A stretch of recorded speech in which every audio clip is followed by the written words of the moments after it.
Times of Swaraj में आप सबों का स्वागत है और मैं हूं संतोष सिंह। और आज हम टाइम्स ऑफ स्वराज में चर्चा करने जा रहे हैं नीतीश कुमार के मानसिक स्थिति की, साथ ही उनकी राजनीति की भी। या तो वो मानसिक तौर पे पहले जैसे मजबूत नहीं है, या फिर उन्होंने राजनीति को ये मान लिया है कि राजनीति एक दुकान है और उस दुकान में ग्राहक बने रहे, इसके लिए हमें जिस कंपनी का भी सामान बेचना पड़े सामान बेचेंगे। जो प्रतिबंधित चीज़ है, जो वैचारिक रूप से मेल नहीं भी खाता है, वो भी बेचेंगे।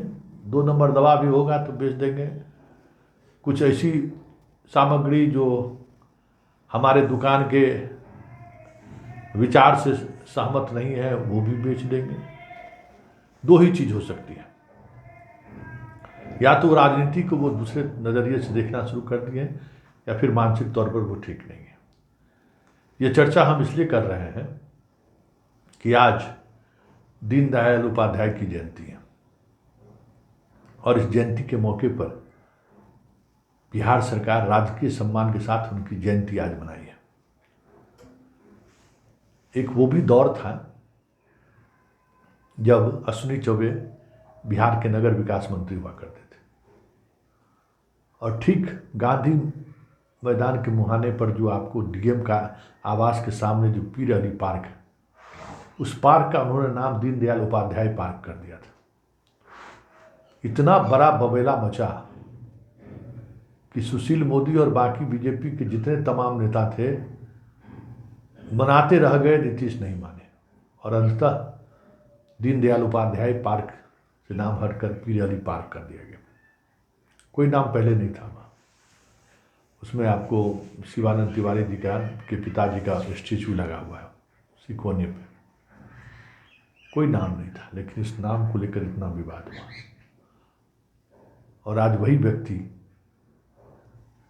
उस व्यक्ति की तारीफ करते हुए कह रहे हैं कि वो स्वतंत्रता सेनानी है। खैर, इस जन्मदिन के मौके पर पहुंचने के बाद बीजेपी से भी और बीजेपी के बाहर के भी कई मीडिया के सहकर्मी भी, दिल्ली से भी लगातार लोग फ़ोन कर रहे हैं। क्या नीतीश कुमार पाला बदल रहे हैं? क्या नीतीश कुमार ने तो संकेत दे दिया कि अब हम जा रहे हैं? बहुत तरह की चीज़ें सवाल हो रहे हैं, खड़े हो रहे हैं कि अब तो कोई मतलब ही नहीं रहा, क्योंकि वैचारिक रूप से लड़ाई नरेंद्र मोदी से वैचारिक लड़ाई है या फिर सत्ता को लेकर लड़ाई है। अगर वैचारिक लड़ाई नहीं है, सिर्फ नरेंद्र मोदी को बदलना है क्योंकि वो भ्रष्टाचारियों के खिलाफ कार्रवाई कर रहा है, यही मतलब है ना। आपके साथ जो लोग हैं उन पर कार्रवाई कर रहे हैं और उन पर भ्रष्टाचार के आरोप है। अगर वैचारिक बात नहीं है तो फिर क्या, तब तो कोई लड़ाई का आधार नहीं है। क्यों हटाना चाहते हैं? मोदी आप खुद कहते हैं कि संवैधानिक इंस्टीट्यूशन को खत्म कर रहे हैं। संवैधानिक इंस्टीट्यूशन को लेकर उनका जो नज़रिया है, वो नज़रिया देश के हित में नहीं है। आप खुद कहते हैं। संघ के बारे में भी जो बातें कहते हैं, वो बातें कहीं न कहीं पूरी तौर पर परिलक्षित होती है दीनदयाल उपाध्याय के माध्यम से। कौन थे दीनदयाल उपाध्याय? उनकी देश के आज़ादी के आंदोलन में क्या भूमिका है? जो विकिपीडिया पे या संघ की पुस्तक में उनके बारे में जो लिखा गया है, उसमें कहीं कोई चर्चा नहीं है कि किसी आज़ादी के किसी आंदोलन में उन्होंने हिस्सा लिया होगा। खैर, आज़ादी के समय वो पैदा लिए। हर आज़ादी के समय पैदा हुए लोग आज़ादी के आंदोलन में शामिल हुए ही होंगे, चाहे जिस स्तर पर हुए हो। बहस का मुद्दा वो नहीं है। मुद्दा ये है कि वो संघ के प्रचारक रहे और जनसंघ के संस्थापक सदस्यों में एक रहे। वो एकात्म मानववाद के विचारक रहे हैं, और ये सनातन पर आधारित है।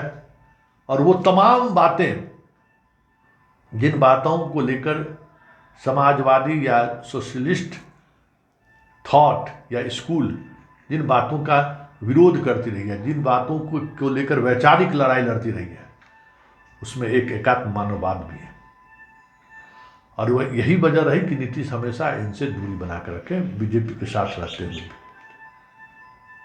ये अलग बात है कि बीजेपी के दौर में जब साथ थे तो अरुण जेटली का प्रतिमा बना, तो इनका भी प्रतिमा बन गया, एक पार्क का नाम भी रख दिया गया। लेकिन जिस वैचारिक द्वंद्व को लेकर आप वहां से बाहर निकले और जिस वैचारिकता को लेकर आप विरोध कर रहे हैं, उसमें दीनदयाल उपाध्याय कहाँ खड़े उतरते हैं? वाजपेयी जी समझ में आ रहा है, क्योंकि वाजपेयी जी ने भी जब 1980 में बीजेपी का गठन हुआ, जनसंघ जब 77 में एक हो गया था, फिर बाहर निकले तो बीजेपी का गठन हुआ। उसमें जो उनके मूल मंत्र थे, उसमें मानव एकात्मवाद नहीं था, एकात्म मानववाद नहीं था, गांधी और सोशलिज्म था। बहुत दिनों तक उनकी चर्चा तक नहीं हुई। कोई दीनदयाल उपाध्याय कोई थे, जनसंघ के संस्थापक सदस्य थे और उन्होंने जनसंघ के राष्ट्रीय अध्यक्ष भी रहे वो, लेकिन कभी चर्चा नहीं हुई। बीजेपी भी दीनदयाल उपाध्याय को लेकर कभी उस तरीके से उत्साहित नहीं रहा। हाँ, संघ हमेशा दीनदयाल उपाध्याय के साथ खड़े रहे। संघ की इच्छा रही कि इनको हम एस्टेब्लिश करें, और मोदी के सहारे वो एस्टेब्लिश करने की शुरुआत भी की। और आज जिस एकात्म मानववाद की बात हो रही है, संघ के जिस आइडियोलॉजी को लेकर जो बात हो रही है, उस आइडियोलॉजी से अगर आपको कोई विवाद नहीं है या उनके आइडियोलॉजी से आपकी असहमति नहीं है, तो फिर मोदी के हटाए जाने या मोदी के रहने का मतलब क्या है? वैसे जरा सुनिए, इस पूरे मामले में जब उनसे सवाल किया गया कि आप एनडीए के करीब जा रहे हैं, दीनदयाल उपाध्याय का जयंती मनाने लगे हैं, तो क्या कह रहे हैं, और तेजस्वी कैसे भागते हुए सफाई दे रहे हैं, जरा आप देखिए। विरोध किया था दीनदयाल जी की जयंती का बनाने का, आज शामिल हुए हैं, क्या कहेंगे तेजस्वी जी? कब कहे? आपने सदन में कहा था तेजस्वी जी, आपने कहा था रिकॉर्ड में, ऐसे ही आप कह रहे हो। नहीं आपके रिकॉर्ड में जो चीज पहले से सरकार की तरफ से तय जयंती का विरोध हम तो सब लोग आते हैं भाई जयंती के समारोह में, तो उसके लिए हम लोग इधर उधर नहीं करके सबकी इज्जत करते हैं ना। आपके जाने के बाद सुशील मोदी आ रहे हैं सर। आपके जाते ही सर वो लोग आ रहे हैं, 11 बजे का टाइम दिया वो लोग। अब अपना उन्हीं से पूछिए ना, जो किया हुआ था थोड़ा समय पर आने में क्या उसको एतराज था? अपना जो मन में करे, हमको क्या इससे लेना देना।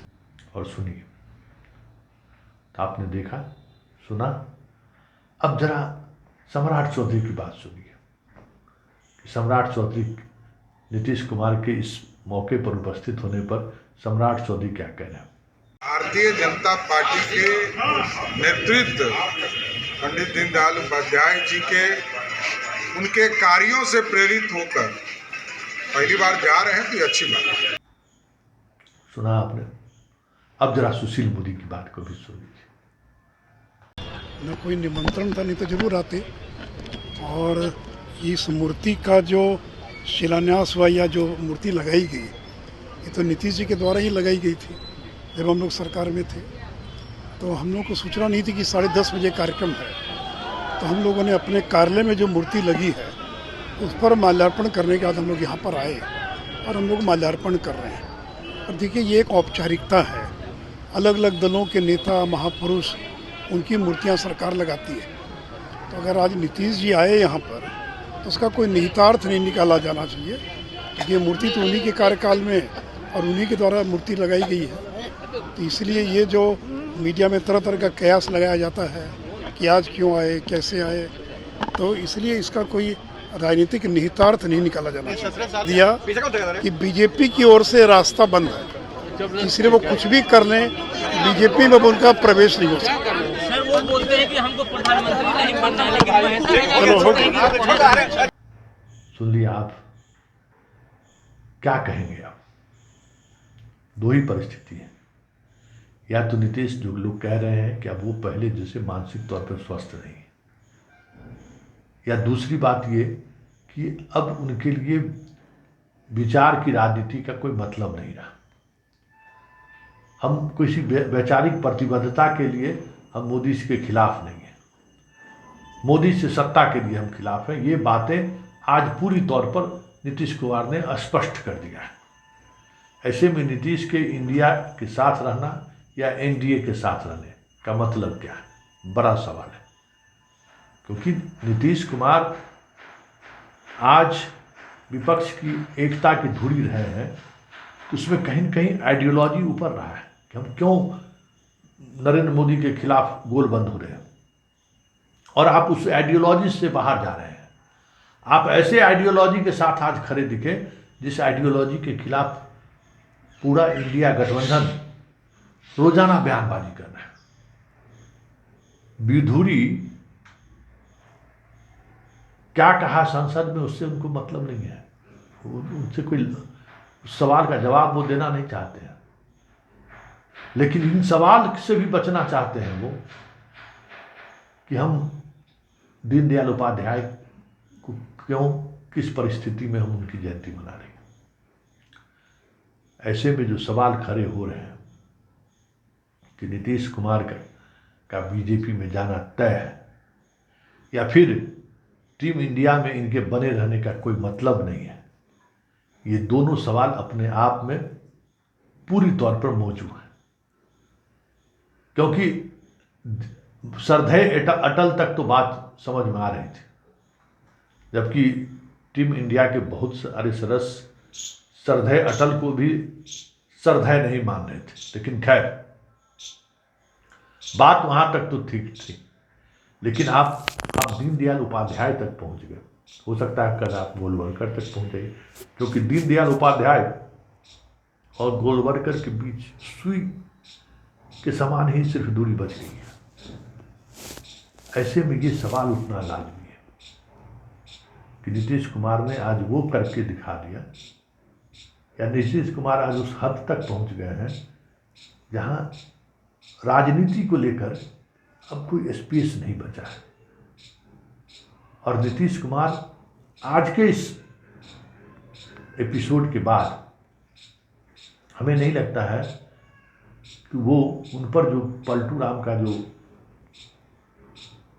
ये लगा है कि ये पलटू राम है, आज के बाद वो पलटू राम हो या ना हो, पलटे या ना पलटे, लेकिन वैचारिक तौर पर जिस तरीके की पलटी उन्होंने मारी है, उनकी पूरी राजनीतिक जीवन आज शून्य में चला गया है। सच यही है कि उनकी पूरी राजनीतिक जीवन शून्यता की तरफ चला गया है, क्योंकि राजनीति में बहुत सारी चीज़ें हैं, बहुत तरह का कंट्राडिक्शन है, फिर भी वैचारिकता आज भी महत्व रखता है कि आपकी वैचारिकता का दृष्टिकोण क्या है, आप किस वैचारिक प्रतिबद्धता के साथ राजनीति में आए और आज कहाँ खड़े हैं। तो दीनदयाल उपाध्याय की जयंती में शामिल होकर नीतीश कुमार ने अपनी वो तमाम वैचारिक प्रतिबद्धता को पीछे छोड़ दिया है, जिस वैचारिक प्रतिबद्धता की वजह से नीतीश की एक अलग पहचान थी।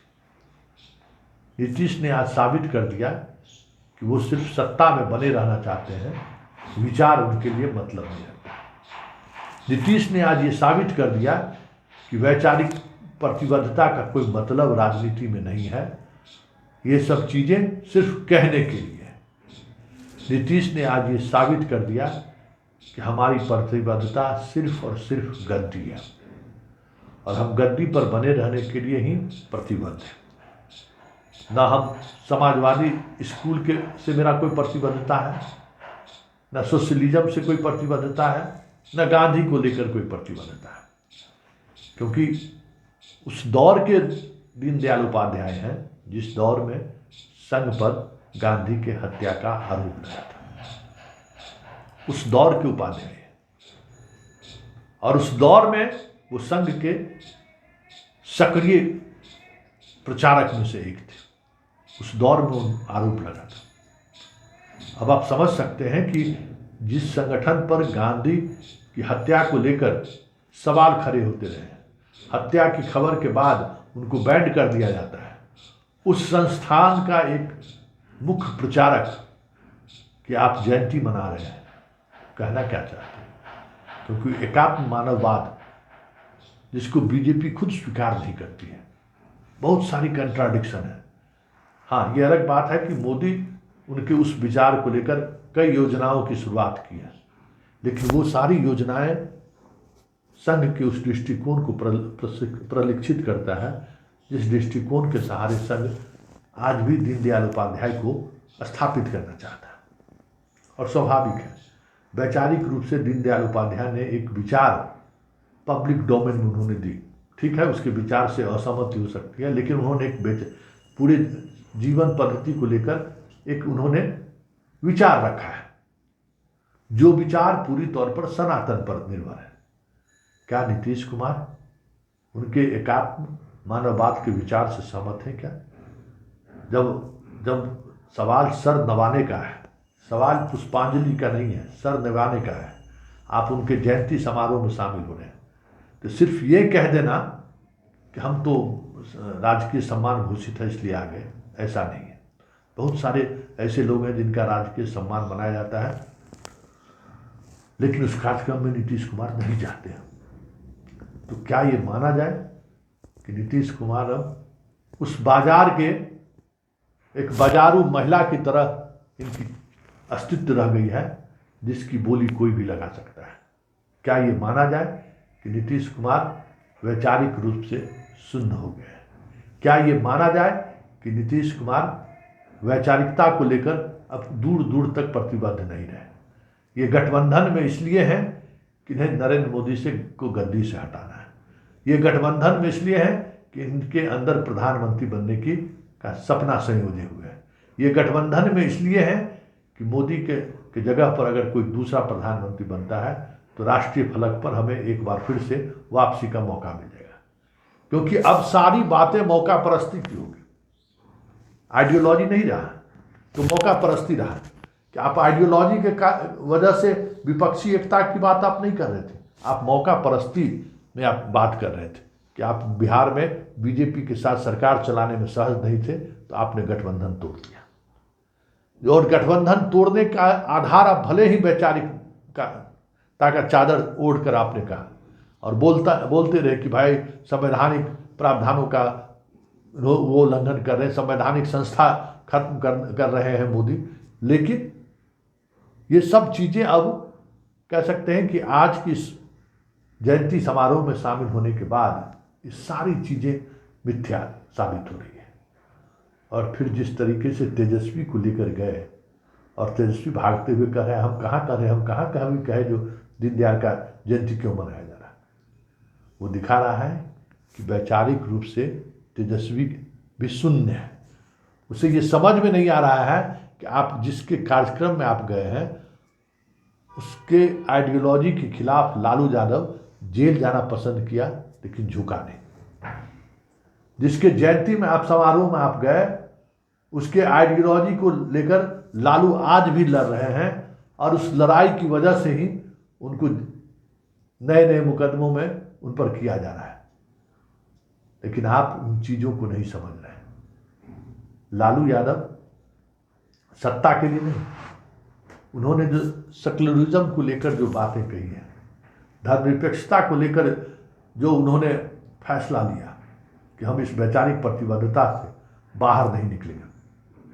हो सकता है कि उनके अंदर भी दिल में कुछ और चीज़ें चल रही हों, लेकिन लालू यादव इस देश में जिस तरीके से नरेंद्र मोदी के खिलाफ आवाज़ उठाया, संघ के खिलाफ आवाज़ उठाया, बीजेपी के खिलाफ आवाज़ उठाया, आडवाणी को गिरफ्तार किया, ये सारी चीज़ें ऐसी हैं कि जब कभी भी समाजवाद और सेक्युलरिज्म की बात होगी, मतलब सेक्युलरिज्म मतलब सब धर्मनिरपेक्षता की बात होगी, तो लालू को लोग जरूर याद करेंगे। लेकिन नीतीश आज अपनी वो सारी चीज़ें खत्म कर दी।